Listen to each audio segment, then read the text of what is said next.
Hi Kathong! Welcome back to my channel, Atong Matiden. And ngayong araw na to, mga Kathong, may gagawa tayo ng chicken macaroni salad. The other day, bumili kami ng chicken and may natira siya. So, hindi masyadong kinain yung breast. So, naisipan kong gumawa ng chicken macaroni salad instead na itapon yung breast meat. So, kaya samahan nyo ako at home na gumawa ng chicken macaroni salad. Tara!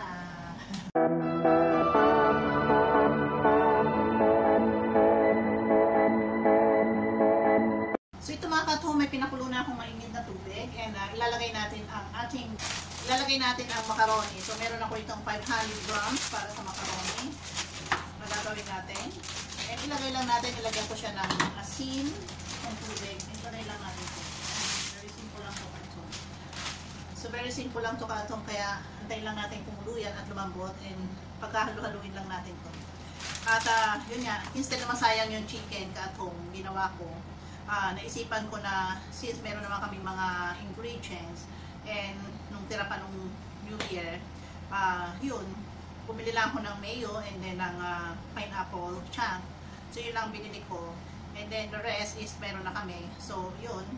Kaya, sayang naman kasi yung chicken breast. Kaya, samahan nyo ako at home. Gawa tayo ng chicken macaroni salad. This is very special. So, ito ka itong pupulo na siya. And then, depende sa packet na kung ilang minutes mo lulutuin. Dito nakalagay 7 to 9 minutes na pa. Dito sa packet na this is Italian na macaroni ang aking nabili. Dito sa town. Kaya antay lang natin itong kumulo at home. Kumulo at lumambot. Yan. So ito at home yan. Marami kung may secret ingredients ako na ibibigay para sumarap ang ating pasta macaroni. See ya! This is all the ingredients at home. Meron ako ditong pineapple. Meron ako ditong condensed milk. May pickles. Meron akong ginawang celery, and then may corn, and then ito yung chicken breast niya. And of course, ito yung cheese. Yung cheese ko mga ka-home is Epicure. This is Epicure aged cheddar. So, Epicure aged cheddar. Ito lang yung available ko dito. And of course, the mayonnaise, and meron din apple cider, and then meron tayong pepper. So, yan ka-home ang ating mga ingredients. Very simple ingredients. Ka-home, ito na yung ating pasta na pinakuluan kanina at lumambot na siya. Madali lang ito ka-home because ito ay pagkahalo-haluin lang natin. I-mix lang natin ang mga ingredients. So, mayroon akong chicken. Yung ating chicken. And then, 125 grams of corn. Wala akong raisin at home.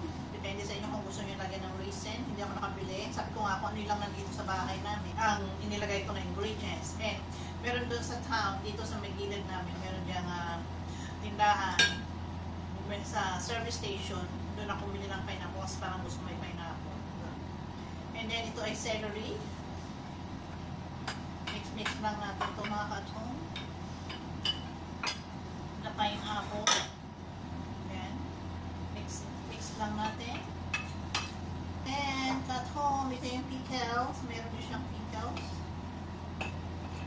Meron din akong condensed milk. 1/4 cup na condensed milk. So, yan. Parang nag-crave ako katong dito sa macaroni pasta. And lagyan natin ng pepper. 1 teaspoon lang na pepper. And apple cider. 1/4 teaspoon na apple cider. Yes. And of course, the mayonnaise. The main thing. Hindi magiging salad to kung walang mayonnaise. And of course, that's home ang mayonnaise. So, 2 cups the mayonnaise. Depende sa panlasa niyo.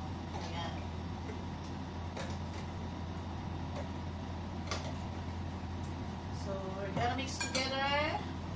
Mix lang natin. Sa ganun ay ma-will mix yung ating mga ingredients.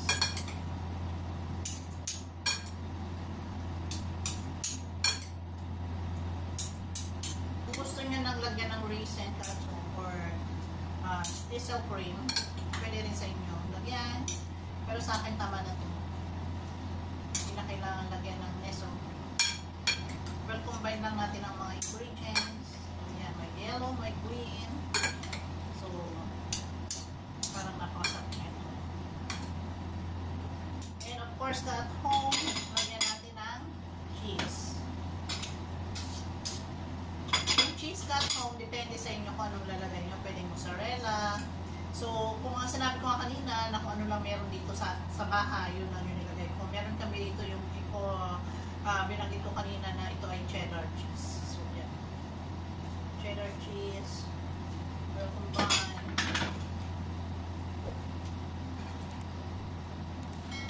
So, ito na yung ating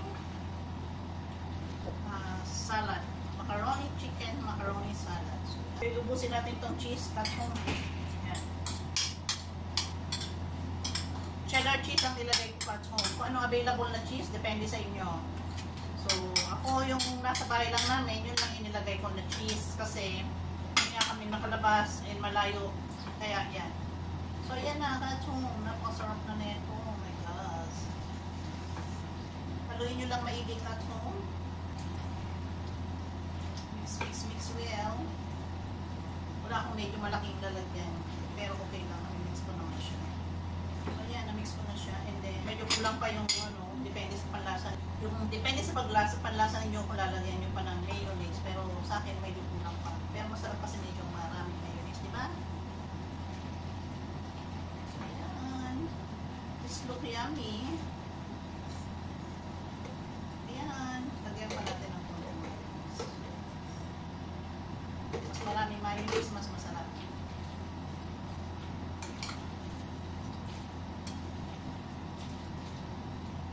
Pwede mo na itong kainin ngayon at home or lagay mo sa fridge. So, ako, gagawin ko at home. It's better I put in the small container para nang sa ganun ay kung ano lang yung kakainin, yun lang kakainin natin. So, dalawa lang kami kakain. So, yan. Pero masarap ito at home. Ito na rin, pwede mo na rin siyang lunch. Pwede mo na rin siyang panghalian, depende sa kanyo ka-atong. Yan. So, mix together na mga ka-atong. Ito ay na-mix na natin na. Lilinisin ko lang yung aking area and then ilalagay ko na sa mga container. I prepare to taste it. Hindi ko nalalagyan asin ka-atong kasi may pickles na. So, yun na yung panlasa natin. Pag may pickles, hindi na kailangan ng asin.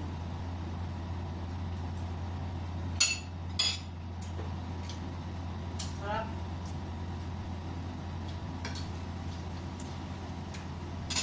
Konting paminta pa.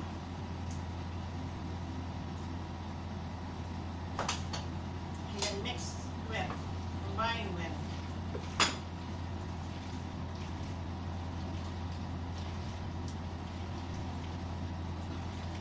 So yan ka home. Napakasarap na ng ating chicken macaroni salad.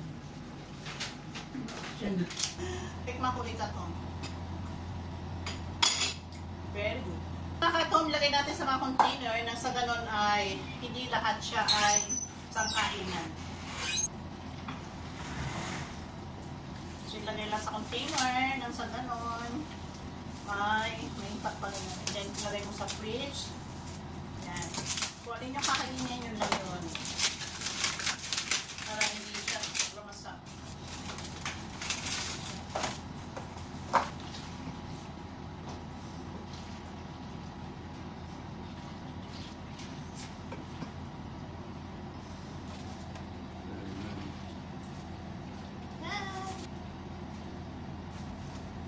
Sarap!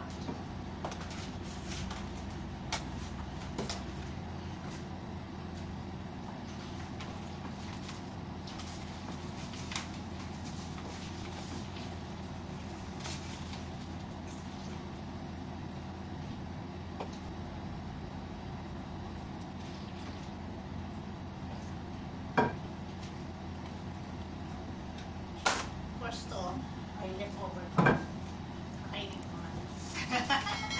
Yan, at home. Thank you for watching. God bless us all. Love, love, love.